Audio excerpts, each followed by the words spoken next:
Ms. Johnson, I'm gonna give everyone a couple minutes to log Okay. in. Okay.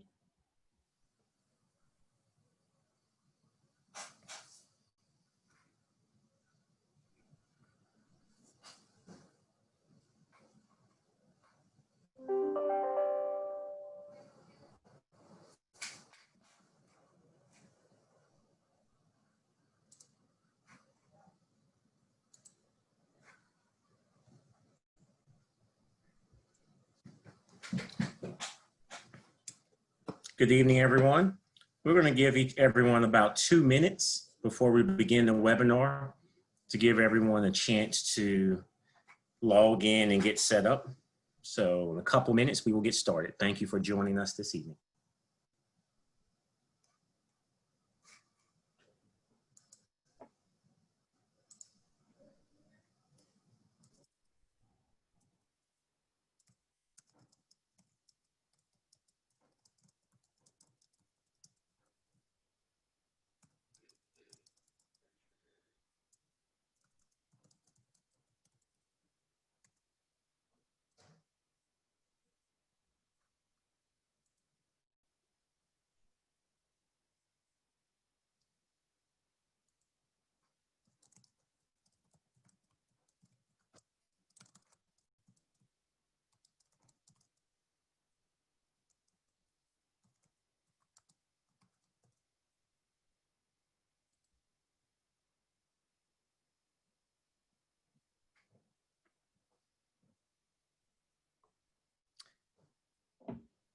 So again, to those who are just joining, in about another minute, we will begin.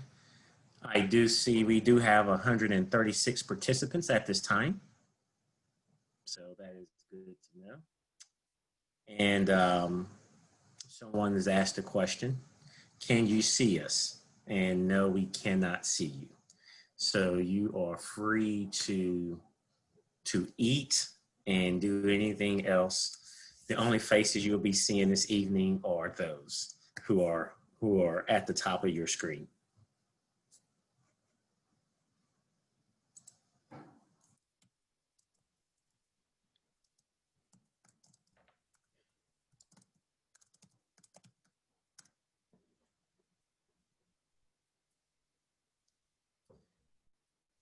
Yes, you are muted as well.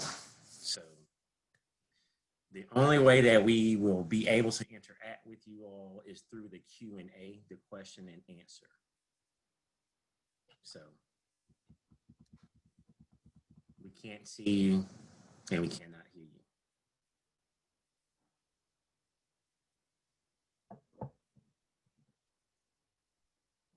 All right, Ms. Johnson, it's 6:03. We have 140, now 147 participants.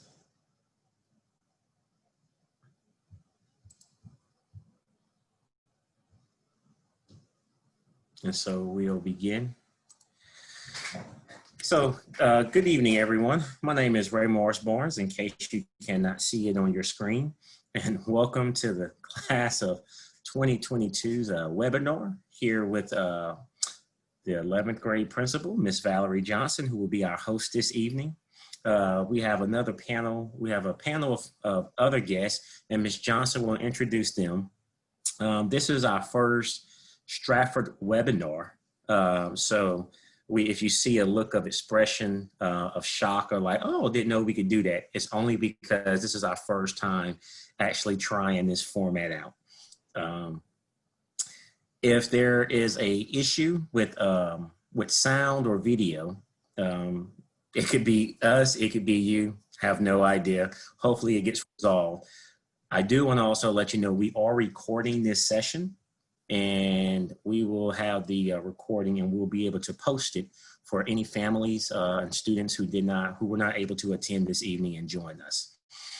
As you know, this is going to be a great year. It is going to be different than any other year that any of us have ever experienced, including us parents.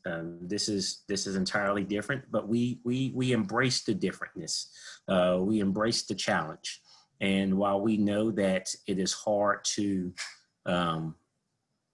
make this year look like any other year that we've had, we do accept the challenge to make it the best year that we can.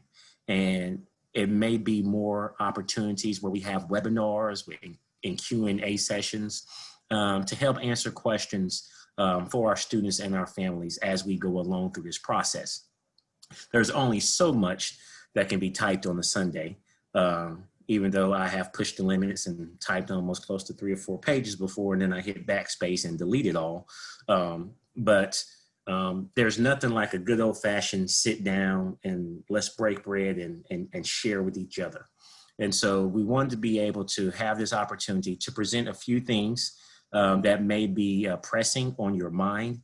And then we also have the Q&A that you can type through. Some of the questions I may be able to answer while the presentations are going on, but we will also save time at the end for you to type your questions, and then we will answer them. So without further ado, now that we have 158 participants, Ms. Johnson, I'm going to turn it over to you. I will mute my screen. Excuse me, I will monitor the chat box for us, Mr. Ratana now, and you can introduce the rest of everyone, and the meeting is now in your hands. Okay, great. Welcome everybody. I can't believe here we are, the start of a junior year with your kids. It seems like yesterday we started as freshmen and now here they are, 11th grade. And I'm so excited for this school year. I know it's gonna be different and we're all just gonna go along and adjust and make it a great year regardless of what happens. I wish I could see y'all like we normally see in a Zoom, but I'm just talking to my colleagues here, so it feels like. Let me introduce who also is on the screen. Megan, if you'll raise your hand, this is Mrs. Hudek, and she is our new testing coordinator. So welcome to Stratford. Mr. White, I feel sure most of us returning students and parents know Mr. White. He's one of our counselors, and he has a part of the alphabet he'll talk to you about in a little bit, but he is representing kind of the 11th grade, the junior class. And then Mr. Ratana. There's Mr. Matana. He is the 12th grade assistant principal. And then last, but certainly not least, we have Miss Adcock. She is here and she is the assistant athletic coordinator and also an amazing biology teacher. And she's going to be sharing some athletic things with you as we go through today. So I'm going to share my screen with you real fast. And we're going to get started. Again, I'm Valerie Johnson. Y'all already know me. If when we're done with this today and you guys have any questions, you probably know my email, but it's valerie.johnson@springbrancisd.com. Email me any questions you have, and certainly you can call me too. That's the phone number. Okay, and our agenda, Mr. Barnes has already welcomed us. And so I'm going to turn it over right now to Mr. White. Mr. White, I will stop sharing my screen so that you can share yours.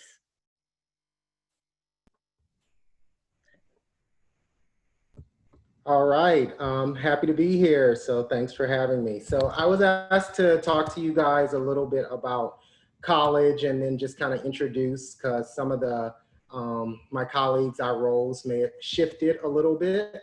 So I'm gonna go through that with you guys and go ahead, you should see my screen now.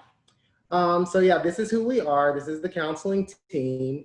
We still have Miss Carrie Campbell Bishop at the top of the alphabet. Her alphabet was slightly shrunken. We did this to kind of lighten our workloads a little bit so that, you know, we can provide better customer service for all of our students and families. Miss Lynn Hollister, she moved over from 504 coordinator to an alpha counselor. So she has the D through H. Her email address is there. Ms. Crystal Arrington, she now has I through M, so she shifted a little bit upwards. And then we have Mr. Harrington who, whoops, I'm sorry, Mr. Harrington who came down a little bit and now has, sorry, I have part of my screen was hidden by the chat box. He has N through R and he is also our lead counselor. And then there's me rounding out the end of the alphabet, S through Z. So I lost a few to Mr. Harrington. We also have Miss Amanda Thompson, who works with CIS, that stands for Communities and Schools. She is our, basically kind of sort of our campus social worker. And she helps us a lot with, you know, really heavy, you know, mental health issues, as well as, you know, just when we need outside support, you know, different things for families and such, she's great in working with us. So we're all here to help. Never hesitate to reach out to us. Sometimes you may not know who to go to for something. You can always start with us, and we can usually, you know, if we don't know the answer, defer your question to the proper person. Okay, so as I said, I was asked to talk a little bit about the college process and what that looks like for junior year. So I made this little screen. So what should your junior be doing?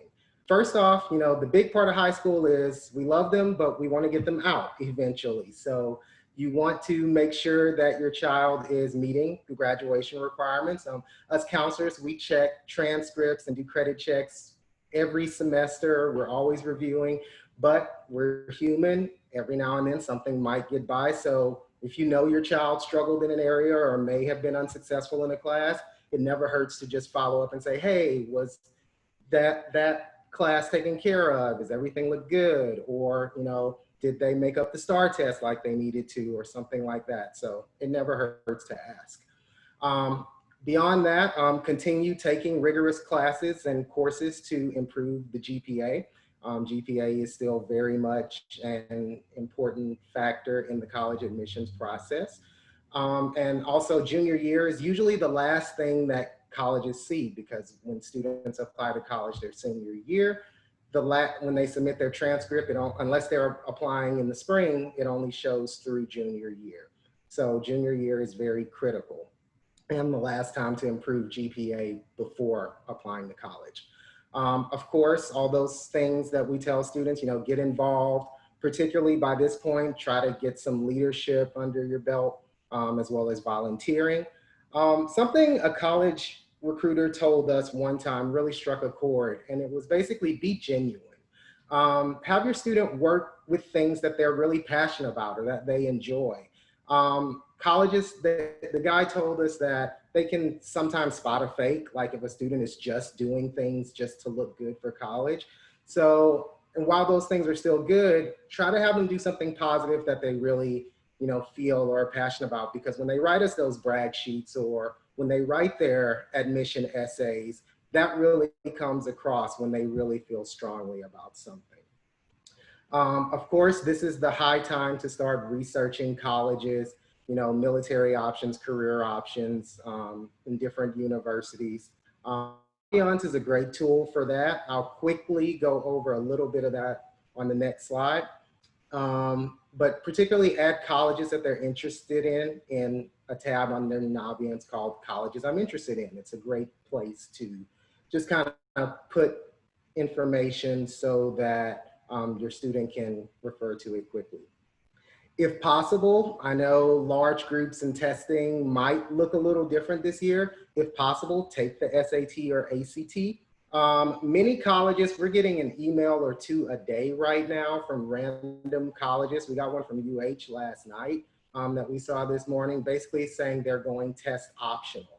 What that means is they will take your child's SAT or ACT score and consider it, but if they did not get the opportunity to take it or they don't want to submit it, they don't have to. In UH's case, and I'm just spotlighting that because it's the one I read recently, they want the students that opt out of it to write some type of personal statement. So I don't know if that will continue into next year, but it definitely does kind of seem, we've kind of seen a little bit of a trend of moving away from SAT, ACT, even before this. So it wouldn't surprise me if some of this stays around. And then of course, if it's safe, nothing beats actually going over and visiting a college. Juniors and seniors get 2 college visit days per year. They coordinate that with their assistant principal. Usually go to the assistant principal first, say, hey, I want to visit on such and such date. Try to approach them 2 or 3 or 4 weeks before to make sure that that date is okay. If they approve it, they will give you a form or tell you to go to the attendance office to get a form. Be sure you bring that form with you, get it signed by someone that works at the university that can attest that you were there, and then return it back to attendance so that the absence is cleared. My last bit is just to talk quickly about Naviance. I have the URL at the top, and on the left, you see a picture of what it looks like when you go to Naviance. Naviance kind of changed how students would be logging in this year. So when you go there, you see this, these buttons. Obviously, your child will click student. There is a parent login that the counselor can give you so that you can kind of go in and see what your child is doing. And once they are logged in, then they get this. They will click continue with single sign-on, and then they sign in with their regular Spring Branch ISD information. Finally, my last slide just talks a little bit about what Naviance can do. Obviously, it has different career quizzes. I've listed those here, the Career Interest Profiler, Strengths Explorer, you know, the kind of thing we always see, where it just asks, what do you like? What are you good at? Here are some careers to look into. It also has this thing under careers called Road Trip Nation, which are a series of videos. Your child puts in a couple of things that they are interested in, and they can, it'll generate videos of people who work in those different careers that they can kind of look at and get some ideas from. Finally, the college stuff, of course, is really cool. I put on the right a screenshot of, it can tell your child kind of what their odds are of getting into a school.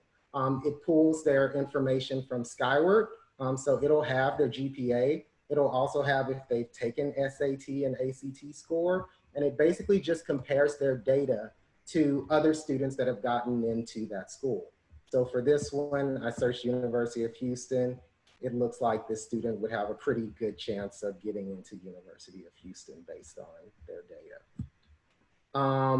College Supermatch is my favorite tool, actually. That's where it acts as a college filter, where a student can put in a bunch of things that they're interested in and what they're looking for in a school. I want a school in Texas that's small, that has an engineering program, and it'll show you those colleges. From there, you can go ahead and compare. You can pin them, compare them side by side, which one costs more, which one is bigger, so on and so forth.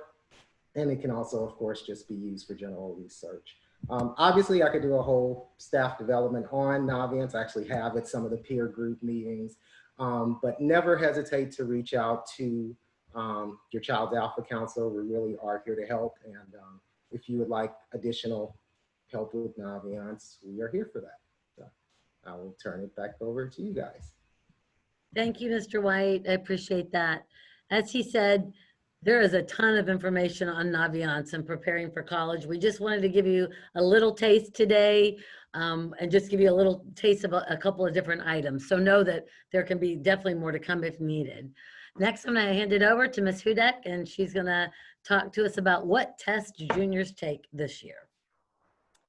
Good evening. I am so happy to be over at Stratford. I have been in the district for 10 years now, but am brand new to the Stratford community. So I'm very excited to be here.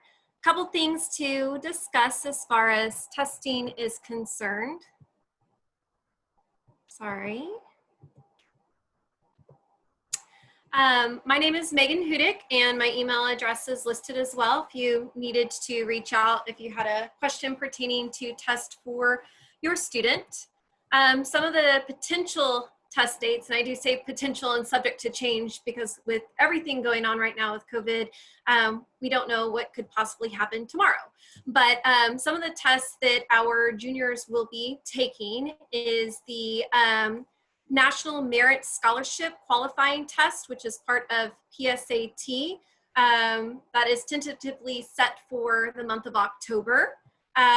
Students will also be taking end of course exams, specifically US history. And if they are enrolled in an AP course, they will have AP testing throughout the month of May. AP tests can offer college credit if they receive a high enough score on those exams. But please do know that anytime we have on-campus testing, we are going to make sure that we put every safety measure in place for your students and that we follow social distancing protocols. So as Mr. White mentioned earlier, different for us this year. but we're gonna figure out how we're gonna do that. To give a little bit more background information on the National Merit Scholarship Qualifying Test, it is an evidence-based test that focuses much more on knowledge, skills, and understanding. It gives much greater emphasis on the meaning of words and extended context, and there's really no penalty for guessing.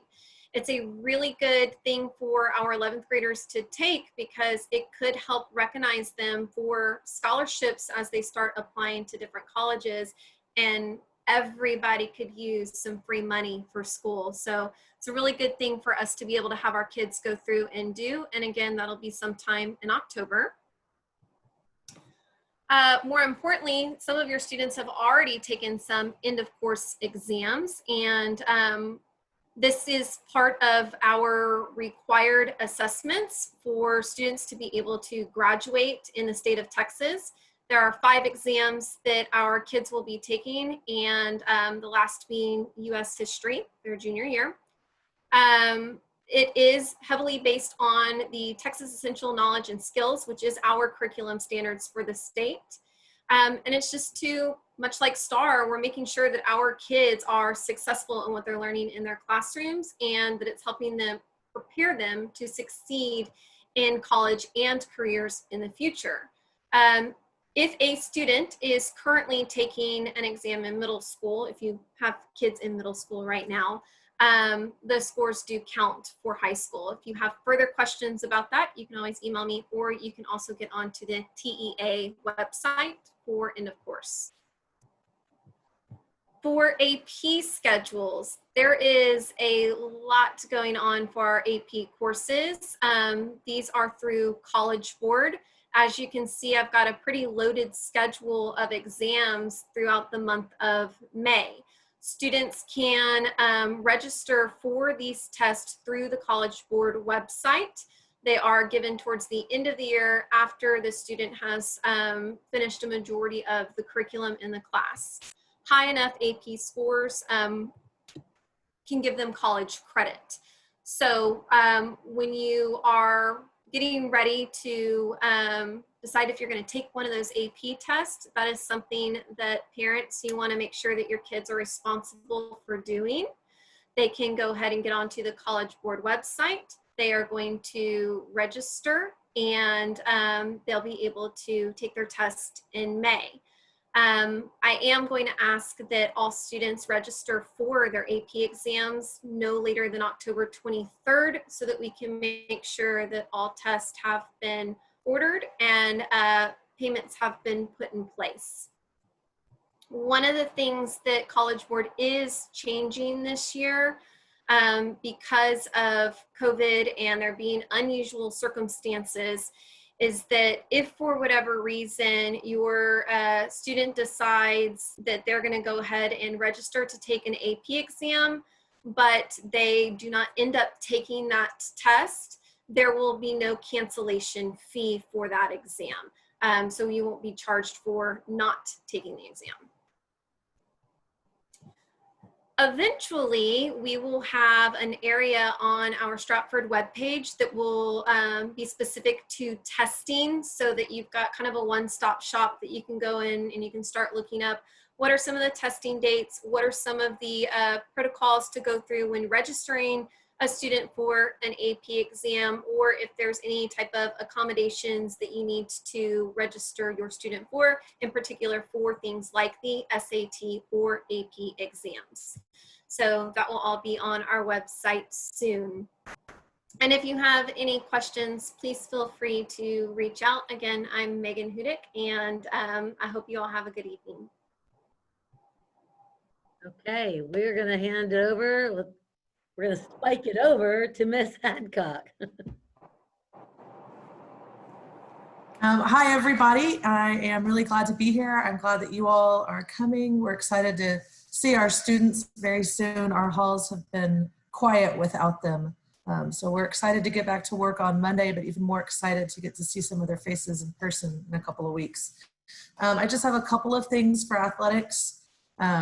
that we want to cover. I know that a lot of our fall sports have already been working with their coaches, volleyball, football, cross country, tennis, and swim.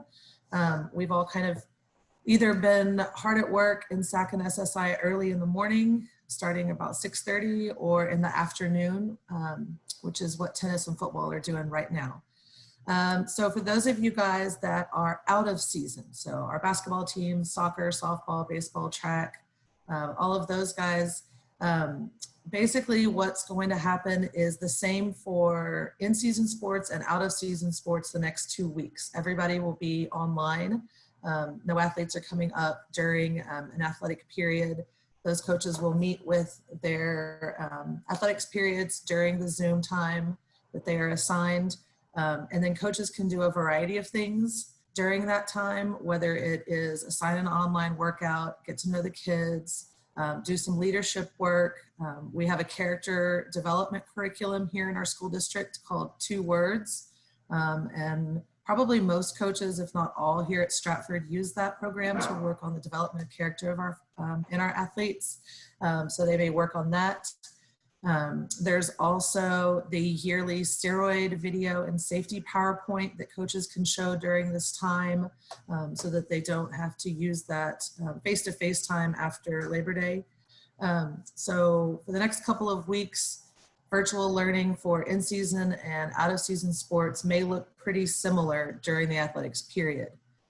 Outside of school hours, those of us who are in season still have an opportunity to do some strength and conditioning and sports specific work with our athletes. And then once school starts, our out of season sports will have an opportunity to get back working with their athletes. The UIL had some updates this year, some changes related to COVID regarding when team sports that were out of season could work out. In a normal year, if you are playing a team sport, you're not allowed to work out with your athletes outside the school day. This is going to be a little bit different this year. So we are anticipating a lot of changes with our out of season sports. During the fall, for example, volleyball would be in the weight room during the athletics period. Basketball could use the weight room and do conditioning after school, so that we could share gym space and allow athletes an opportunity to kind of catch up on some work that we may have missed either in the spring or during the 9 weeks that we were shut down here in the summer. Let's see, so some COVID protocol that is being taken very, very seriously in athletics right now has a lot to do with hand sanitizing, disinfecting any equipment, social distancing, and masks. All of the coaches have been given a lot of explicit instructions on what we need to do, and some of that changes, whether it is the questions that we ask the kids, the pre-screen questions, whether or not we are taking temperatures. That has changed a little bit since the beginning of June. But what is a major change is how prevalent we are using masks with our athletes.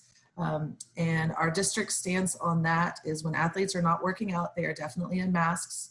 And then when they are working out, it is highly encouraged. We recognize strongly encouraged, please do it. We recognize that there are students that may have asthma or underlying breathing difficulties where masks may not be appropriate during strenuous exercise. But I know in volleyball, we pretty much are wearing a mask the entire time unless it's something very strenuous like sprints or bleachers or something like that. And when I'm out there outside right now and I see other sports, we're all pretty much doing the same thing as far as our mask expectations. If you guys have any questions about the use of masks or anything like that, I encourage you to talk to the head coach of your program. I think that we are all pretty willing to do whatever it will take to follow protocol to ensure we get to have some seasons. Those of you guys that have spring sport athletes know how painful it was for those kids to have their seasons abruptly ended back in March. And we would do anything for that not to happen to these kids. Especially our upperclassmen, our juniors and seniors that are working so hard and getting close to the end of their high school careers, or maybe need that last push recruiting wise to get some money to help pay for college, get to experience the sport they love just a little bit longer. The last thing that I have to talk about to you guys, oh, two last things that I have to talk to you about, you guys. On virtual learning, if you opted to have your child do the virtual online learning after we are back face-to-face, just a reminder that your child cannot come up to school during the athletics period.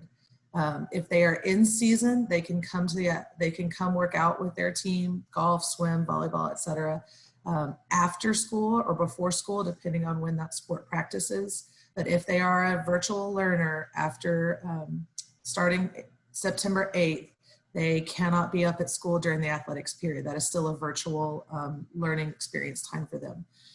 And then the last thing I have is just a gentle push, encouragement, reminder for you guys to make sure and take care of all of the paperwork that is required of athletes every year, whether it is answering the medical history questions on rank 1 or filling out consent to treat, special medical information, UIL forms, all of that kind of stuff. It really helps your coaches get to focus on coaching your kids instead of being administrators and handling with a bunch of paperwork. It's a lot of paperwork, and we know that sometimes it can be confusing. So again, if you have any questions about that kind of stuff, contact your head coach. We have an all-day in service a little over a week ago where we go over that stuff, and we are very prepared to answer any questions you guys have regarding paperwork or protocol or what our athletic periods are going to look like this year. So in the meantime, before we get to work with your athletes, just mask up, stay safe, and we're excited to get back to work this year with our athletes. That's all I got. Thank you, Ms. Adcock. Okay, I think we are now ready just to finish up with my slides. We've talked to these people.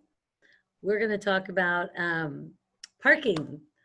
I know you've been waiting to hear about parking passes. I've had some emails and we've had some phone calls. So we're going to begin selling parking stickers, not this coming week, but August 31st through September 4th, and of course into the school year as well. We will sell them during Spartan time, because remember, kids are, even though kids are at home, they are in virtual classes, and they can't just come up willy-nilly, because then we'll know they're missing class. So they can come during Spartan time, 10:47 to 11:27. They can come during A lunch, if that's the lunch they have, or they can come during B lunch, if that's the lunch they have. And then if that doesn't work out, anytime after school from 3 to 4 o'clock. We're going to be doing payments. You can do it online with a credit card through My School Bucks, or you can come up and send your student with a check or cash. There's an agreement form that has to be filled out, a copy of a driver's license, and copy of current valid insurance also needs to be brought with them when they come. We're going to go all the way to September 21st. So let's say these times up here don't work for your student. Once we come back in person on September 8th, they can still buy them during lunches. They can buy them after school, or if they have time during the passing period. So next, starting August 31st, they'll come through the south doors like they're going to the snack bar, and we'll be lined up right there. So the line will be outside. They'll be socially distanced in the line, and then we'll let in 1 or 2 at a time. So that's parking. Okay, I know that's a big one. College visits. So we talked a little bit about college visits. The rules at Stratford and Spring Branch ISD are still the same rules. We're not sure though about colleges and our colleges allowing visits right now. So that will really be up to you guys if you are ready to take a college visit to get with the school. I know some colleges are sending kids home right now. So really that's just gonna, like this fall is gonna be iffy. Hopefully this spring we're gonna be good. Just remember that if you find a college and you can make a visit, juniors and seniors each get 2 college visits. None the last 6 weeks of school. There's a form the student has to pick up from my office on the 3rd floor at Mr. Ratana's office. That form they take with them, they go to the college, somebody at the college fills it out for them. They return it to Stratford to the attendance office. And that way, those absences are marked as a college visit, okay? textbooks. So this year, all students, all classes have online textbooks. So we're not going to have a big textbook checkout day because you can access them online. If you or your student would like to have a hard copy of a book, then they can email our textbook clerk. His name and email address are on the screen. Tomorrow, I'm going to take a lot of this information and I'm going to send out a parent email. So don't feel like you have to quickly copy this down. I will get it to you, but you'll email the textbook clerk, set up a time and a day that you would come and pick up a book. Okay. And they'll check them out, but everyone has access online. And a super exciting topic. I know everybody wants to know. And I'm sorry to tell you that I don't know about fall exemptions yet. Only seniors get a fall exemption. So it really doesn't have anything to do with you juniors. But right now, if you happen to have both, those decisions are still being made at the district level. So we don't have any info on that. Hopefully, in the springtime, we will be back. And okay. I can tell them about exemptions. All right, go. So the deal with exemptions, we will talk about senior exemptions with that grade level tomorrow because it does pertain to them. However, exemptions are a campus-based decision. And when we're discussing exemptions, we have to understand that there are certain parameters that have to be met. And that is a certain level of academic mastery in that class. And it also means that there is a certain amount of required attendance that needs to be achieved in order for a student to be exempt. One of the problems that you could potentially have would be is because students are so anxious and concerned about those exemptions, they may risk more coming to school when they're under the weather just to gain an exemption. And so we have to consider that, well, whatever we put in place, one, it can be measured. And with things so fluid the way they are, and with the opportunity that may present itself where students, staff, whoever may have to take time away from campus based on something that it may directly affect them or indirectly affect them, it's hard to have those measurable tools in place. And so I can tell you as a campus and also as a district, but specifically for Stratford, we will be measuring this semester to see what does this year look like so that in the event there is some type of consistency that we can build a metric to see if students will be able to exempt, then we can try to do that come the spring semester.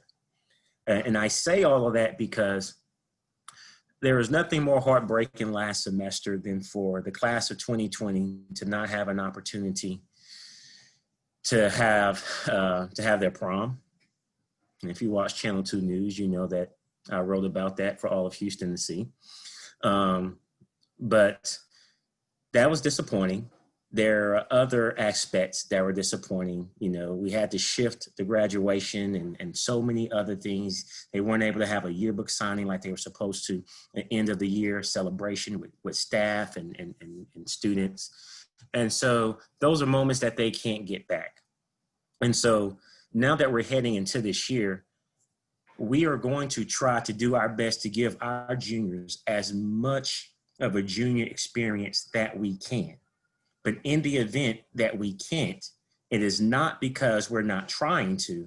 It just means that it's difficult to achieve in a safe manner that benefits the students, the campus, and the community. So if we can find a way to put the parameters in place to have exemptions in the spring for our students, then we absolutely will. But if we cannot, it is only because we have taken the fall semester to try to see, is there a successful blueprint to be able to make sure students can demonstrate academic mastery and be present in their classes in a virtual or in an in-person setting so that we know that these students can justifiably be exempt from their test. All right, Val, go ahead. Those were on my slides, Mr. Barnes. So those were the topics that we felt were the most pressing. So at this point, that's all I have, unless there's some questions that you were going to look at. Great. Now, I do know this, Val. Answer this question, you and Mr. Ratana. People were asking about where they get forms for the parking stuff, and I'm gonna look at the questions and see what we Okay. got. And I just did answer that question. The forms you can find on the Stratford High School website, and I believe it's under, is it parents and families? And then it's under parking, I believe. And we just updated the forms. They should be fully updated. And there's one that requires like some information that has to be filled out. And there's a second one that's just read only. It's like the rules about parking. So both those are important. Only one gets turned in along with a copy of your insurance that's valid and a copy of a valid driver's license. And then either the My School Bucks paid $50 on My School Bucks or a cash for a check for $50. All right, we got some questions here. See, this is the part that people wanted. They were waiting to ask these questions. They listened to the presentation, but they're like, I've been waiting so I can ask these questions. All right, so let's get into it. First one that I see here, can you discuss how testing quizzes will be proctored for online versus face-to-face? If this is all counting in everyone's GPA, how do you ensure integrity with the scores? It's a very good question, which is part of the reason why we asked, we're kind of mandating that students get the district issued Chromebook, because there is specific software on there that will be able, that teachers will be able to monitor the screens of students, so that we can try to ensure that everyone is playing by the same set of rules. It would also depend on the teacher and the test that they give. And so some may say, you know what, I'm just going to give open book tests, but make it a little more difficult. I shared this experience with our fine arts teachers today. I typically, for the most part, am an honest person. And I'm going to, because I'm about to share this story with you, it tells you how honest I am. When I was at school, you know, every time you took a test at Rice, you had the honor code and you had to sign it and say, on my honor, I have neither cheated nor given aid on this exam. But as an English major, all I had to do was write papers. So I really didn't take too many tests. But I took a linguistics class and it was a take-home test. And I tried to cheat and still made a 54 on the test because the test was that hard. And so now I'm not saying that our teachers are going to make the test that hard where the kids can't even pass it. It just goes to tell you that I knew nothing about linguistics and I didn't pay attention to the professor in class. But the point is, just because it's an open book test doesn't mean that it's not rigorous, and it doesn't mean that it doesn't require students to think. As a teacher, most of the times when I had students would say, can we ever get an open book test, or can we get multiple choice? I would say, fine, you get what you asked for. And so when I gave a multiple choice, instead of saying 3 answers were wrong and one was right, I would always give that 3 answers were right and you had to pick the one that was wrong. And so the point was getting them to think and understand the material. So it's going to depend on the type of class that the teachers, that your student is in, and the level of comfort of the materials that need to be discussed. But the question that teachers have and the students and parents have is, if my child is sitting face to face and the teacher can watch him or her, I don't want somebody at home taking the same test and they're pulling up their cell phone and getting the answers, because that person is going to have an advantage when it comes to class rank, GPA, and so forth and so on. So that is why we purchased that software, and our staff will get trained, and all of this will be communicated out specifically through those courses. But there's not just one set way that every test has to be given. But the beauty about understanding teenagers is, no matter what we decide, kids are still going to try to find a way to cheat and go around it. So we just have to try to keep up with the kids. So there's that one. Mask, solid patterns, okay, just know what solid, yes, patterns, you know, if you have Val, you have an example of that mask that you had the cute little patterns on earlier today? Patterns are totally fine. And we will come in and we will share more updated information as we get closer to school about safety protocols and as they're being delivered. Because I think there was also a strong conversation. So you don't have the little cute pattern mask. They're in my car. Okay. That's all. Okay. Well, I'm glad no one's at school, so that you can't, not be in compliance and have a. Oh, okay, good. So, there you go. Who that? Megan has a mask and it has patterns on there. Those are fine. And I think there was an attempt to try to make college mask. If you had, for instance, a rice and you had an owl on there, then that would be totally acceptable. A good answer. I see those thumbs up. I like that. So keep it going. That's not that. Oh, I thought you were saying like a thumb up for rice. Okay, they're whooping behind the scenes for their yugums, so that's fine. Okay, well there we got Longhorn. So we will communicate that information about masks, and we do have Stratford masks with logos on them as well. Next question. Are we going to do Guthrie courses? All right, so this is how Guthrie is going to look. There will be 4 days out the week where students will be at Stratford. Our days will be Friday. Stratford will have Fridays where we will go over and do in-person, face-to-face at Guthrie. What I can tell you is that even if you are a virtual student, virtual students will be allowed to go to Guthrie on Friday with Stratford students. Now, if you're virtual, you can't come to Stratford during the daytime from 1st through 8th period. But Guthrie, because of some of these courses, it requires at least once a week face-to-face instruction to demonstrate mastery. That will be allowed. But when you're at Stratford, we will have a location that you can log on virtually and participate. Don't ask me where that location is because we hadn't got that answer yet, but we will have that before school starts. Okay, how's the first day going to look like for students on Monday? Will it be like last spring? So the first day, where's that email that Pam sent? And we'll send this out to everyone. Since I'm here, I might as well just kind of give an example to everyone here. Backspace, perfect. Let me hit share screen.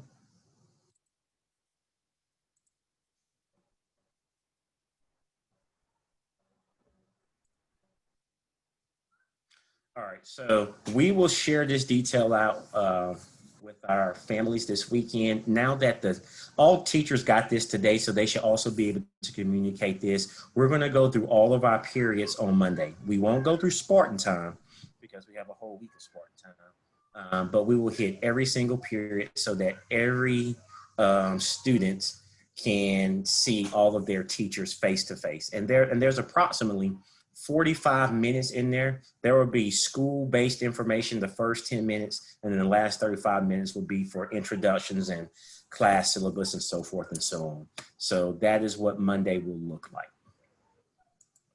Okay. All right, letter jackets. Hopefully information on the letter jackets will be coming out soon as far as measuring and so forth.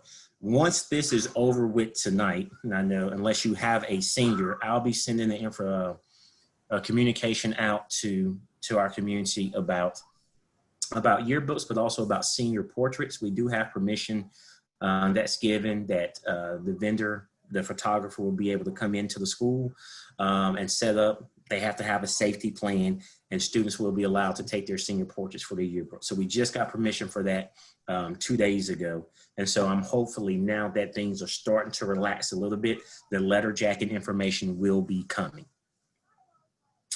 Yes, we will hold another virtual meeting prior to return to campus to communicate COVID protocols for students and staff. All of our efforts have been trying to make sure that this week was good, make sure that we are ready for next week, and then all of our energy will shift to what does September 8th look like for those who choose to stay home and for those who are in person? Whether that means meals for students who are virtually, whether that means transportation, drop-off, pickup, parking, traffic flow. We'll also be creating a virtual tour of the campus. This Friday, we got some students going to come in from the journalism class and make that so for newcomers and freshmen, they'll have it. So we're in the process of trying to get as much information out to all of our students and families to make everyone return to school as seamless as possible. Yeah, so the Chromebooks from last year, what I've told is that that information will be pushed out because it is a district computer. It will be pushed out. I will definitely follow up because the next question is going to be, how will we know that it's been pushed out and updated? So I will find out from our technology people what would be the sign that the updates have successfully been installed on those Chromebook devices so that students and parents can look at it and make sure that they're good to go. Do you have to wear a mask all day? The answer to that is yes. Okay, so there's not a time when COVID is not a threat to us until there's a vaccine. And so at the campus, you know, the big debate is gaiters, masks, face shields, and there are so many varying opinions about this across. As of now, our district has spoken and they continue to speak with medical experts, and gaiters are approved as of now, unless there's new information that says they are not. So when it comes to walking in the hallway, masks are required. If a student is moving around, you have to put a mask on. Face shields will be allowed when you're in the classroom, but you're not moving around. So if you need to get up, go throw something away. If you need to get up, go to the restroom, put a mask on. But every student will have the opportunity to wear a face shield, and the face shield is totally suitable when you are seated. The only exemption to that is if a student has a medical condition that is documented, not printed off the internet, that says I have a medical condition that says I need to wear a face shield all the time. But it's documented, we have it on file, and we know that that student cannot wear a mask. So then other accommodations will be made for that. All right. I thought I was getting through, but I see these questions keep coming. I'm trying to keep going in order. Mask, how are we going to do Guthrie? Letter jackets, meetings, thank you for this. With Chromebook software, do you have to wear a mask all day? Okay, I'm going to ignore the Go Steelers mask from Candace Podvodrick. I think Dallas Cowboys masks are banned on campus though, so. How is Spartan Town going to work specifically? How will the students get permission to visit another teacher for tutoring? Will there be anyone monitoring the hallways? Things? Okay, so as we get to the in-person portion of Spartan Time, we will develop that plan to make sure. The beauty of everyone having Chromebooks is teachers can set up virtual Zooms, a virtual tutoring too, so the students don't have to move as much. But when there is the opportunity that the teacher says, I do need to see the student in person, then we will have people monitoring that, sign up so we know who's going where. So yes, we will be monitoring the hallways as well to make sure that people go where they're supposed to and not just congregating. When students go back for in-person instruction, do you anticipate that all in-person students will be present on campus at the same time? Would they come back in shifts, A days, B days, or just dive right in? You know, there's still not a complete answer to that at this time. There are still conversations about a phase-in approach that could be that you come in small increments and build up. There was also the conversation about doing a hybrid model. I can tell you that it doesn't seem that the hybrid model has been discussed lately, but there has been conversation about phasing in. So we have to build a plan to prepare to maximize our campus with the best COVID-19 protocols to accommodate 68% of our student body. So More than likely, if it's not at the beginning, you'll have all 68% who chose in person actually, on campus at the same time. All right, here's the next question. Let's see, what else did I skip? Nope. Can't the kids log into a home computer with the testing resources and who are taking something to do? Yes, you're right, Ms. McKnight. Kids could technically do that. They could be logged in and have like a phone or something right there to the side and do that. And again, we understand that, and that is where we're going to have to actively monitor and check and see. There are some protocols where the teachers actually may have the students in a virtual setting turn their camera 360 all the way around so that we can see the room, and we can make that a requirement as well. So that information specific, and again, if that's not the type of test that's being given, then we don't need to make kids go rotate around. So it will depend on the specific teacher and what kind of test they're given, but you're absolutely correct. Will on-ramps be different with COVID pandemic, and are they part of ELC? Will they start classes? Yes, on-ramp starts when we start. And those teachers have contacted kids, and they have separate materials, and they have started coming up to the school to start picking up those materials. What will they do for the 4 days? I'm assuming you're talking about the Guthrie Center kids. They will log in virtually and watch their Guthrie Center teacher teach their lesson. If there's a confirmed COVID case in school, how will the school handle it? We are going to deep clean the school. We are going to see to the extent of what's going on. There is not a clear-cut answer for if there's COVID in the school. It's going to vary and depend on, who was it? Where was it? Is it isolated? Has it spread? Did the person move around the campus? And so that's kind of a tricky question because it's not one specific answer. What I will tell you is when you have a pre-K center or an elementary school where students don't exchange classes, it's easier for those facilities to only isolate those and quarantine the few who were exposed, as opposed to a secondary campus where a student or teacher is seeing multiple teachers and students throughout the day. In that case, it's more than likely that the school would respond differently as far as, everyone staying home to see, who else is exhibiting symptoms or whatever it may be.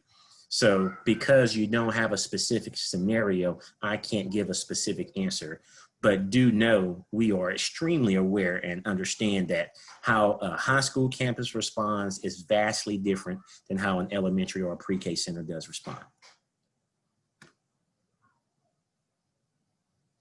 So what is the policy for someone in the class, a teacher or student testing positive for COVID? Does everyone in class? Again, that kind of goes along the same answer, if someone tests positive, we have a responsibility to notify those who have been in direct exposure. We have a responsibility to ensure that they know that they have been exposed and they need to quarantine for a certain amount of time without penalty of no fault of their own. So again, that kind of goes back to the whole exemption piece. If you got to go home because, for 10 days because someone tested positive and it had anything to do with you, why should you be negatively affected and lose your exemptions? So that's similar. Depending on the situation, that's how we'll respond. Okay, so that's 6:51.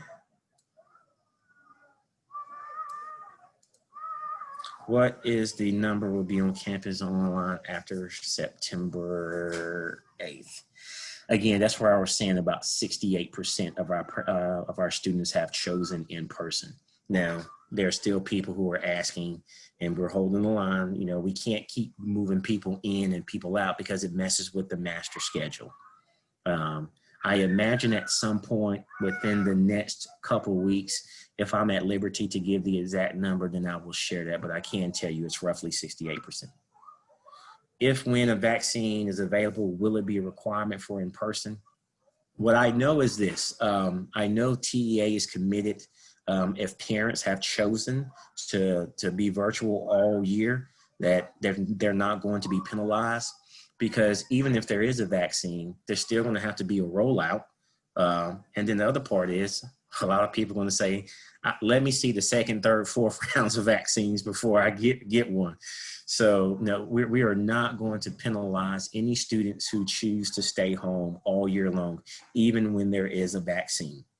So as a campus, we have to be committed to making sure there's quality education from August all the way through May for all students regardless.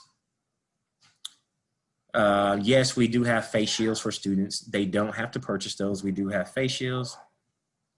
Students who are in HOSA clinical, they're trying to work that out within the district. They're not allowed to go to the hospitals at this time, but they're working internally to provide opportunities for those kids to still get the hands-on experience through a clinical setting at some of our other campuses.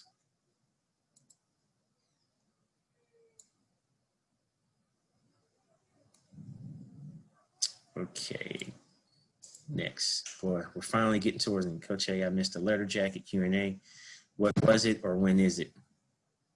Yeah, don't ignore that, Jenny. It said Coach A specifically, so we're gonna let you answer that. To be determined, Ms. Schleinshock. To be determined, but coming. Katie can get her jacket. We'll make sure it happens. Got it. Good. Yes.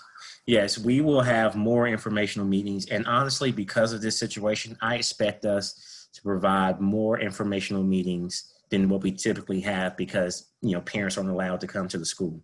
And in this day and age with what's going on, we have to make sure we're going above and beyond to be as transparent as possible. And so if that means we have to set these up, you know, bi-weekly or, you know, bi-monthly or whatever it may be, then we just have to be committed to do it.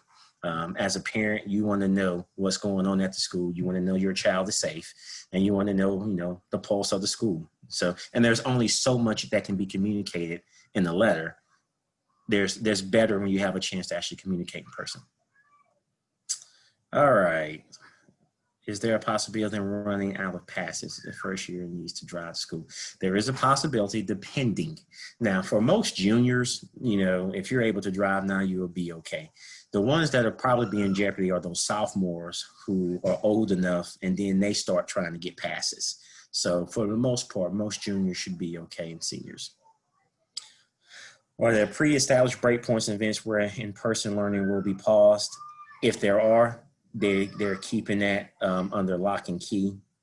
So and again, staff asked this same question. So it's a very legitimate question. And I honestly don't know that answer if there are. If there were, I'd say yes, there are, but I can't tell you. I don't know. And so that's why I can't tell you. How will this run? Let's go to ensure this is. Okay, if 68% of students are returning for in-class instructions, how will this relatively high number influence the school's ability to ensure that students are sitting distance from each other? We are going to do that to the best of our ability. Part of what we're doing is we're providing in-person and virtual instruction at the same time. Because we have such a high percentage of students who have chosen in person, it was virtually, no pun intended, impossible for us to create a separate master schedule that is just an all virtual and then an all in-person piece. By default, what that does is it grants us an embedded opportunity to ensure social distancing in class. So theoretically, if 68% are in person, you've got 32% there. A typical class size of 25 or 30 kids should be reduced by almost 30%. So now you have a chance to maximize that class size. Now, again, that's not every class, but because the classes should be smaller, we are able to remove desks, put up barriers, and students are able to social distance more. Will there be instances where you're not going to be able to have 6 feet all the way around you? The answer is yes. And so I don't want to hide and say that every class is going to be maxed out entirely, because that's not true. But we've had teachers that used to have, and make sure staff, y'all repeat this, bean bags, foosball tables, all those things in their classrooms. Those things have had to be removed. Couches, all extra tables, stuff, so that we can spread out as much as possible.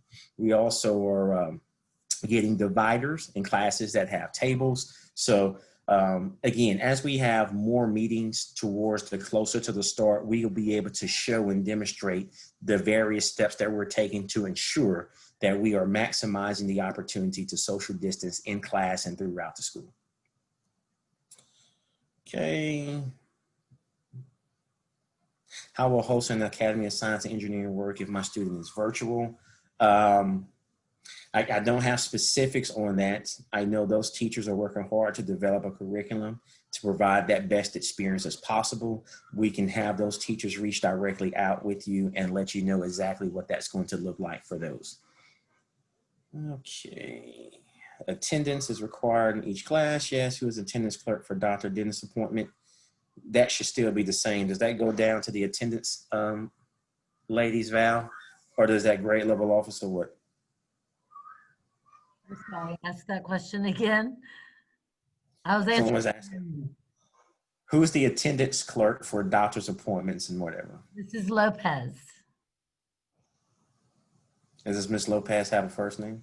Yes, Anna. Good answer. Anna Lopez. Okay. Will they be attending some class at the hospital right now? The answer is no. If it changes, the hospital will let us know. If our student is in person learning, are they expected to get the vaccine? Not from the district perspective now. That's probably going to have to be a state, district, city type deal. So you're not going to get me on this recording saying, yes, they got to get the vaccine. Nope. Don't know that answer. Just going to skip right over that. The daily screening protocols for students. Okay, the good news is we don't have to screen for another 2 weeks while we get clarity on that. We do have thermometers to take temperatures. We have COVID symptom isolation rooms for students. So do we take the temperatures when they come into the building? Do you take the temperatures before they enter their first period class? All those questions we're still trying to get clarity on. We're trying to look at the feasibility of implementing safety protocols that can actually be carried out. We don't want to promise something that is just not manageable. And once we land on what that is in its entirety, then we need to be able to share, here's what it looks like, this is what it entails, and this is why we're doing it this way. So some of this stuff we have to wait for the district to make a final decision on, but the materials, the PPE, the thermometers, all of that, it has already been purchased. But how we carry that out on a day-to-day as of August 19th, I don't have that answer yet. If your student is in on-ramps and they already have the SBISD Chromebook, do they also get a laptop for on-ramps? Can you please clarify?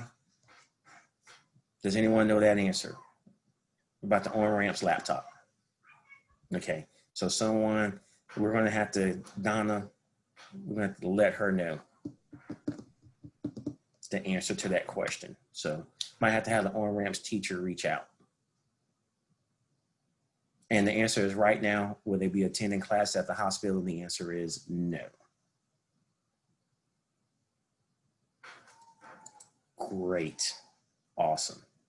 It is 7:08. I think I have generally answered most of those questions. All right, panel, is there any last thing that you all have to share with anyone? I just want to say I can't wait to see my juniors, the ones that are coming back on September 8th, and hopefully, more as we move into the springtime. Can't wait. I do want to share this. I know some families have called the school and said, hey, I'm not getting emails or messages about the school. And that could be because families have opted to turn off receiving messages. We're going to push out how to do that through Family Access. I would say I'll send out a message, but if you're not getting it, then you're still not going to get how to turn it on. But if you're on here, you can share. Parents will push out the directions in Family Access, how to turn it on so that you can start getting communications from the school. I try to send out information as much as possible Consolidate can be a little lengthy at time. I just apologize up front. If you don't want to read it, it's not going to hurt my feelings. But I try to share as much as possible with you. And so some of your students didn't get the district issued Chromebook last year. We're really asking all students to make sure they get that district Chromebook. If a teacher requires a student does an assignment on that Chromebook so they can monitor it, you will not be able to opt out and say, we're just going to use my Mac. That's why we're sharing. Please come get the Chromebook because of the software that we talked about.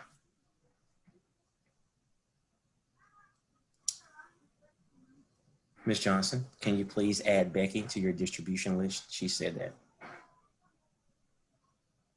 That's Becky Clark. Don't worry. Okay, well, I just use what's on Skyward. It's not a distribution list. Don't worry. We can work with Becky Clark. We'll take care of that. Online students attendance, please. Online students will be required to be present in their class. And so we will communicate out the expectations again, but the Spartan Time teachers should be sharing that. Students are expected to log in. They're expected to be visible, not with an avatar up, and they're supposed to be dressed. Now, I'm not saying that they have to be dressed in their Sunday's best, but we don't want to see, tank tops and tattoos and, laying down, slouching, laying on the bed while we're Zooming. No, we need you sitting upright. We need you held accountable because this is not going to be like the spring. It is going to be interactive learning. You're going to be held accountable for doing your work, being present. You will be marked tardy and you will be marked absent. I have the expectations. Do you want me to put them up? Or You know what we can do is we can share them out. And did already. I put it in last week's Sunday message. So, Hudak and Fuller worked on that. Good job. Johnson too. Johnson too. Good job, Johnson. And we probably should send out a corrected bell schedule with the word schedule spelled correctly, not the one that's misspelled. I told Fuller I wouldn't throw her under the bus, so I'm not. So for the record, please tell everyone that I did not throw her under the bus. I'll take responsibility. Okay. What percentage of teachers have opted for in-person? Well, I can tell you, and we'll get towards the end. I don't have the percentages specifically for the junior class. It's there, but teachers, majority of our teachers will be here in person because from the beginning, I shared with them based on preliminary data, we would not be able to offer full virtual sections because most of our students were going to come back. And as we thought, they have. And so I wouldn't tell the teachers, if you want to teach virtual, you can. I said, the reality is you're going to be expected to be here because you've got to monitor the kids. We can't say you're going to teach virtually and then we're just going to put another body in the class to watch the kids. It doesn't work that way. Now, are there some teachers who will probably teach in a virtual setting? They have special accommodations for their families and whatever. We will work individually with those teachers and we'll communicate with those students and those families at the appropriate time. But for the next 2 weeks, every teacher will be teaching virtually. So we got time. Yes.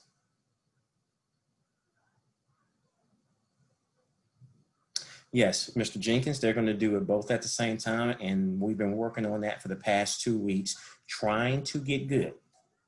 That hasn't been done before, but because we can't build virtual sections, pure virtual sections and pure in-person sections, because if we built just pure in-person sections, you're going to have classrooms full of 30 kids. So you're not going to be able to socially distance. So it's going to have to be done simultaneously. The teachers are working with software, with equipment to try to make sure that we still utilize using groups, assignments, sharing screens. And so it is going to look different, but we're committed to getting good at that. Yes, we deployed Chromebooks last week. We did Chromebooks every day this week. It's been in the Sunday. For the past 2 weeks, we put that out there. And so this week it is 9 to 10 in the morning. and it is 2 to 3 in the afternoon. And that is every day this week. A and B lunches work during virtual learning. That is free time for those kids to eat a Lunchable, order Uber Eats, and they just have to be back for their class when it starts.